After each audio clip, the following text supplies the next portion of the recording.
Game of the weekend potential here. We have the Buffalo Bills traveling to Baltimore. The Bills are 3-point favorites. Both teams are 2-1. That one being the Miami Dolphins. Buffalo coming off a loss in Miami. They doubled up the Dolphins in terms of time of possession, yards. Still lost. They couldn't get it done offensively. And I think a big storyline for them is going to be what's happening in terms of injuries. How do you view the Buffalo Bills versus the Baltimore Ravens? Buffalo's in this interesting place because they still don't have 5 of their defensive starters. That might go down to 4 this week, but still at least 4 of their defensive starters. They missed 5 against Miami.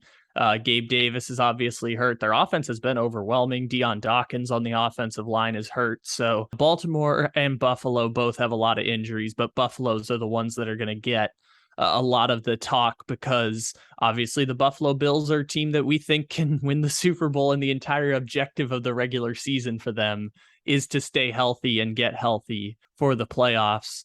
I'm going to be interested to see, because obviously we know Buffalo's offense is totally overwhelming. And every week are they going to get the running game involved? Are they going to keep trying with their terrible set of running backs? I know they added James Cook, but he hasn't done shit so far to start the year. And I'm fascinated by how that's going to play out. On the Buffalo defensive side of things, obviously secondary is a concern, and that's a huge problem given how Lamar Jackson's leading the NFL in passing yards right now. And while I don't think Baltimore has a true number one, I think Mark Andrews is probably the closest thing to it. Led tight ends in touchdowns last year. They'll probably have a linebacker cover Andrews, but that means that backup room of safeties and corners that now includes Xavier Rhodes, because Xavier Rhodes just got signed by the Bills, and he's going to try and play like Tampa did with Richard Sherman last year without really practicing at all and just kind of throwing him in there. You're looking at Buffalo trying to take on Duvernay and Rashad Bateman, who both have been wide receiver 2s and putting up wide receiver 2 type of numbers to start the season. You're going to try and guard them with a room of backup corners and backup safeties. And good luck to you, especially given how much we know the Baltimore Ravens offense is actually pretty good at throwing the ball. And if you're Baltimore, obviously their strength is running the ball. They have Dobbins back, but look to take advantage of those outside options, just like the Miami Dolphins did in Week 3 against the Bills. The over-under line was set at 51. Is this a trap game? Is this one of those games that builds up expectations for an offensive shootout and disappoints? And I'm always in favor of betting unders, especially when it comes to a game like this where everyone wants to watch an awesome shootout type of game. It's also going to be raining in Baltimore. Let's keep that in mind. You're going to have rain and 14-mile-an-hour winds. Not that matters to Justin Tucker, but you're going to have rain and 14-mile-an-hour winds, and that might also push it lower. So I think this is going to be a game that kind of reflects, not exactly, but reflects the game script of the Bills and Dolphins game last week, where we're talking about both teams trying to control time of possession. Baltimore might have an 8-minute long drive, or Buffalo might have an 8-minute long drive mixed in there somewhere.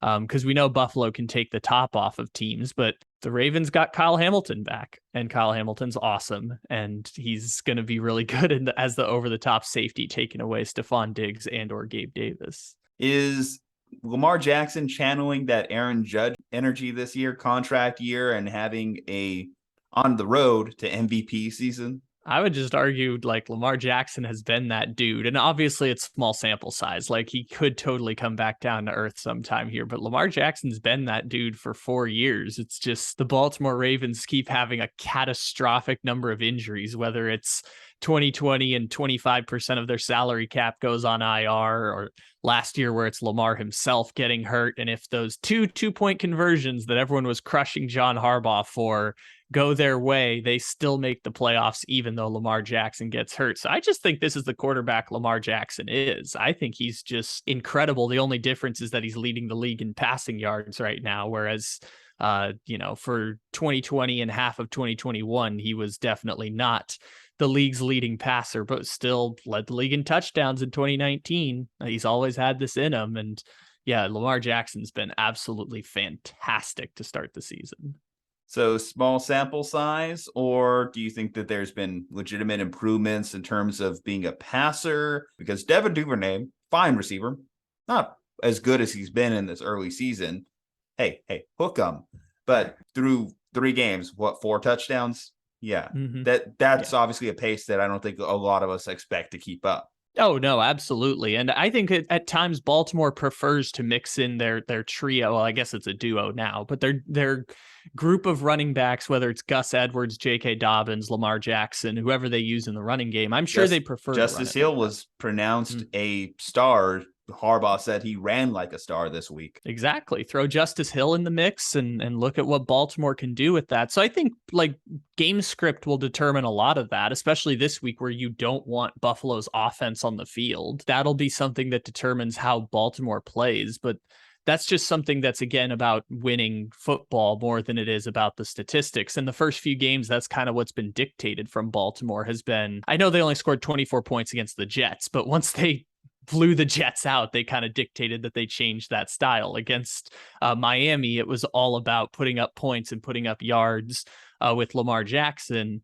And then last week, I mean, I don't know exactly how time of possession broke down. I just know that they finished in the 30s in points. So obviously they were working to move the ball down the field at some I would point. say that it was semi-concerning how Devontae Parker was just getting wide open on guys, especially down the field.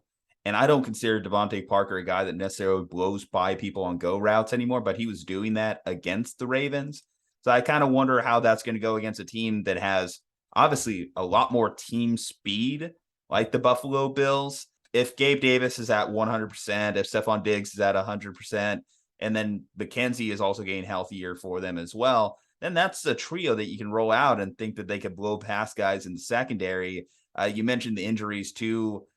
In the Ravens secondary, they're still getting healthier as well in that unit. Hamilton, a rookie, even though one that you project highly, is still a rookie, and a quarterback that also is playing at an MVP level, or at least through the first 2 weeks was playing at an MVP level, in Josh Allen, I think can exploit a matchup like that as he tries to get his Buffalo Bills over the top and gets right after a loss. As the road favorite, that's a unique spot coming in against a team that, again, has a guy that's playing as well as Lamar Jackson is. I will take the Bills because I just don't think that I see them losing back-to-back games. I think that Allen will get right in this game. And plus, I think game script-wise, I think Buffalo, if they can get an early lead, at least past history, Lamar Jackson has struggled in that spot. I think that the Bills, that's their game, and that's how they're going to win this one.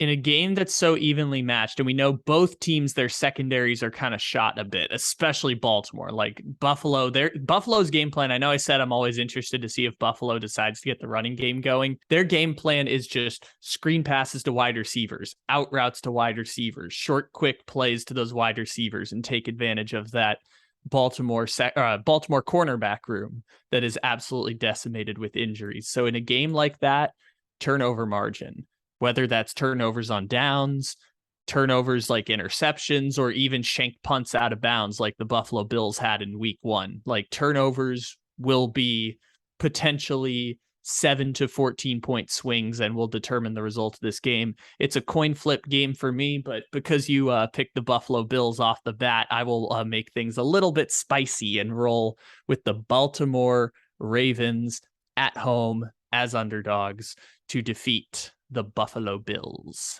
All right. In this battle of MVP candidates, who has the advantage? Drop below in the comment section. We'd like to hear your thoughts, your game predictions. Leave a like on the video, subscribe to the channel, follow us on social media at Juju Talk Sports. Find all Kyle's social media info in the bio. Stay safe, happy, and healthy, and we'll see you on the next one.